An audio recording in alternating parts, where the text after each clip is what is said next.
Operation word जो use होता है कि जब किसी लिमिटेड ऑब्जेक्टिव के लिए अपने सारे रिसोर्स हम लगाते हैं तो उसको ऑपरेशन बोलते हैं। ये हमेशा नहीं चलेगा, एक लिमिटेड टाइम के लिए चलता है और एक ऑब्जेक्टिव अचीव करना होता है।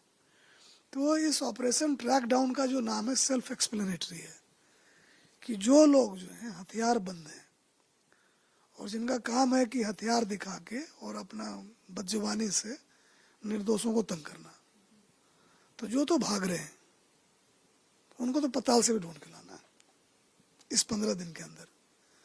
जो पकड़े गए और जेल में थे और जेल से बाहर आ गए, तो फिर ये देखना दोबारा इस काम में तो नहीं लग गए। तो दोबारा इस काम में अगर लग गए हैं तो संगठित अपराध का बहुत गंभीर धाराएं हैं, तो वो लगा के उसकी प्रॉपर्टी जो कमा रखी उसकी जब्ती कुर्की करके दोबारा उसको जेल छोड़ के आएंगे। ये हमारा है।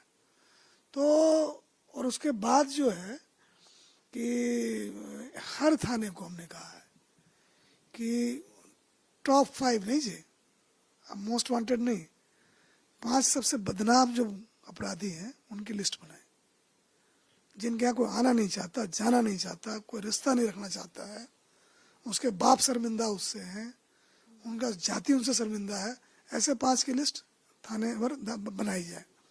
तो अगर 300-350 थाने आप देखेंगे तो 1600-1700 का हिसाब बनता है। तो हमने कहा इनमें से भी जो 10 हैं जिनका अपने पर कोई कंट्रोल ही नहीं, उनको तो है कि बस आदमी दिखे नहीं उनका जानवर जाग जाता है, तो उनकी लिस्ट बनाए। फिर जो हमारा STF है तो हमने कहा 20 जो इंटर स्टेट क्रिमिनल इस तरह के हैं इंटरनेशनल, उसकी लिस्ट बनाए। तो ये सारे जो हैं हम वही करना चाहते हैं कि जो जेल में है तो देखें भाई तुम ठीक ठाक जेल में, वहाँ से ऑपरेशन मत चलाओ।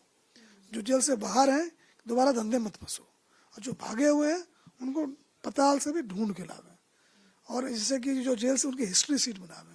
मैंने पूरी तरह से उनको हम ये मैंने एक कहें कि व्यवस्थित तरीके से रोके उनको, क्यों उनका अपने पर कोई कंट्रोल नहीं है जी। तो वो इसके तहत हम